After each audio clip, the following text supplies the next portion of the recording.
সকালবেলা উঠে কেন যেন খুবই নুডলস খেতে ইচ্ছা করছিল, তাই ভাবলাম যে একটু নুডলস বানিয়ে নিই। কিন্তু আমার জামাইয়ের কোনো কনফিডেন্স ছিল না আমার উপর। আমি পরে বলছি যে না, আমি পারবো, ট্রাই তো করতে দাও আমাকে। সে আসলে চায় না যে আমি তেমন ভাবে কাজ করি। সে জাস্ট সকালবেলা উঠে একটা ডিম পোস আমার হাতে খায় এবং আমি কিছু বিস্কিট দিয়ে দিই। তারপর সে আমার উপর একটু দয়া খেয়ে আমার জন্য হচ্ছে এখন নুডলস বানাবে। অ্যান্ড সে আমাকে হচ্ছে পেঁয়াজ কাটার আসলে ট্রেনিং দিচ্ছিল যে কিভাবে পেঁয়াজটা কাটতে হয়। আমি প্রপারলি পেঁয়াজ তেমনভাবে কাটতে পারি না এবং সে আমাকে রান্না করতে দেয় না। টু বি অনেস্ট, আমি রান্না করতে চাইলেও সে আমাকে রান্না করতে দেয় না। যদি আমি তাকে বলি যে প্লিজ আমাকে একটু রান্নাটা শিখতে দাও বা করতে দাও, ও বলে যে শেখার লাগবে না, আমি আছি কি করতে। তারপর সে কাজে চলে যায়। আমি তারপর যেটা করি সেটা হচ্ছে আমি একটু বাইরে বের হই এবং খাদিজাও সেই দিন হচ্ছে কাজে যায়নি, তাই ভাবলাম যে আমরা দুই ফ্রেন্ড মিলে আজকে বের হব। বাট বাইরে আজকে অনেক পরিমাণে ঠান্ডা ছিল। দ্যাটস ওয়াই হচ্ছে মানে খুব সুন্দর করে আমি নিজেরে একদম প্যাকড করে নিয়েছি। দেন বের হয়ে যায় আমি আমার ফ্রেন্ড খাদিজার সাথে। খাদিজাকেও আপনাদেরকে আমি দেখাবো। তার আগে সে আমাকে একটা পার্কে নিয়ে যায়। পার্কে গিয়ে আমরা পুরো বাচ্চার মতো হয়ে গিয়েছিলাম। পুরো বাচ্চার মতো আমি খেলা করছিলাম এবং এটা অনেক মজার একটা জিনিস। আমি আগে কখনো এভাবে উঠিনি। This is my friend Khadija, যার সাথে আসলে আমি অনেক কিছু শেয়ার করছি এবং এই যে আমার বিদেশ আসা জার্নির পর থেকে সে আমাকে অনেক বেশি হেল্প করেছে। তো আমি আর ও মিলে চলে গেলাম হচ্ছে একটু খাওয়া দাওয়া করতে। যেহেতু আমরা এই ফার্স্ট টাইম হচ্ছে মানে বের হয়েছি একসাথে, তাই সে আমাকে আসলে একটা বাবল টি ট্রিট দিয়েছিল।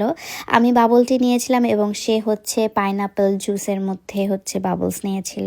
আমি বাংলাদেশে থাকতেও বাবল টি অনেক পরিমাণে খেতাম এবং এখানে এসে বাবল টিটা খেয়ে আমার খুব ভালো লেগেছে এবং এদের বাবল টিটা অনেক পরিমাণে মজা।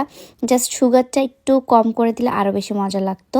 তারপর আমাদের হচ্ছে খাওয়া দাওয়া শেষে আমরা একটু ঘুরপাক খেয়ে আমরা হচ্ছে আবার চলে আসলাম একটা খুব সুন্দর ভিউয়ের সামনে। ভিউটা আমার এত পরিমাণে পছন্দ হচ্ছিল, বিশ্বাস করেন অনেক বাতাস, অনেক ঠান্ডা ছিল, কিন্তু পিছনে যে সানলাইটটা পড়ছিল এটা আমার ফেভারিট একটা ভিউ হয়ে গিয়েছে। এগুলো হচ্ছে সবগুলো পাতা এবং পাতা, সূর্যের আলো, গাছ এত পরিমাণে সুন্দর লাগছিল।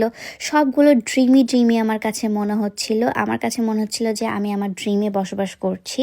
তারপর আমি বাসায় চলে আসি। বাসায় এসে আমাদের এত পরিমাণে ঠান্ডা লাগছিল এবং আমার হাত লিটারেলি মানে বরফ হয়ে গিয়েছিল আমার হাত, এবং এত পরিমাণে ঠান্ডা হয়ে গিয়েছিল পুরো কান, নাক, আমার দেখেন নাক একদম পুরো লাল হয়ে গেছে। রেস্ট নেওয়ার পর সামিল চলে আসে। সামিল আবার রান্না করে। আই এম সো সরি ভাই, আপনারা এটা নিয়ে অনেক মিমস বানাচ্ছেন, বাট কেন না, সে একজন ছেলে হয়ে কেন রান্না করতে পারবে না, আমি আর আসলে বুঝি না এই জিনিসটা। সে আমাকে ভালোবাসে, সে আমাকে চায় না আমি হচ্ছে রান্না করি, বা সে রান্না করতে বেশি পছন্দ করে, দ্যাটস হচ্ছে সে রান্না করে। আমিও তাকে হেল্প করি, সেও আমাকে হেল্প করে। হয়তো আমি রান্না করতে হেল্প করি না, বাট আদার্স অ্যাক্টিভিটিসগুলোতে তো হেল্প করাই যায়। জাস্ট আপনারা একটা ক্লিপ দেখে মানুষকে জাজ করাটা আসলে ঠিক না। সো আমি তারপরের দিন আবার বের হয়ে গেলাম। এবার নিজে করে হচ্ছে আমি বের হয়ে গিয়েছিলাম, কারণ আমি যাচ্ছিলাম আসলে একটা পানিপুরির দোকানে, মানে পানিপুরি খোঁজার জন্য। কিসের কি এত পানিপুরি খেয়ে কি হবে বলেন। আমি চলে গেলাম হচ্ছে টিকে ম্যাক্সে গিয়ে গেজের এই সুন্দর মেকআপ পাউচটা নিয়ে নিলাম। এখানে অনেক সুন্দর সুন্দর জিনিসপত্র ছিল। ড্রেসের এত দাম এখানে ভাই। আমি ড্রেস এবার বাংলাদেশ গেলে আরো অনেক ড্রেসেস নিয়ে আসবো। সো তারপরে আমি হচ্ছে মেকআপের বক্সটা নিয়ে এসে আমি আমার মেকআপ সবগুলো অর্গানাইজ করছিলাম। এখানে যতগুলো আমার মেকআপ আছে সবগুলো মিলে আমি এখানে অর্গানাইজ করে রাখবো। যেগুলো আমার একদম ডেইলি বেসিসে আমি ইউজ করব সেগুলোকে এখানে রাখবো। সো আমি এইভাবেই আজকের ব্লগটাও আমি শেষ করছি। খুবই শর্ট একটা ব্লগ দিচ্ছি। নেক্সট ব্লগটা খুব ইন্টারেস্টিং আসতে যাচ্ছে। Till then tata, bye bye. দেখা হচ্ছে নেক্সট ব্লগে।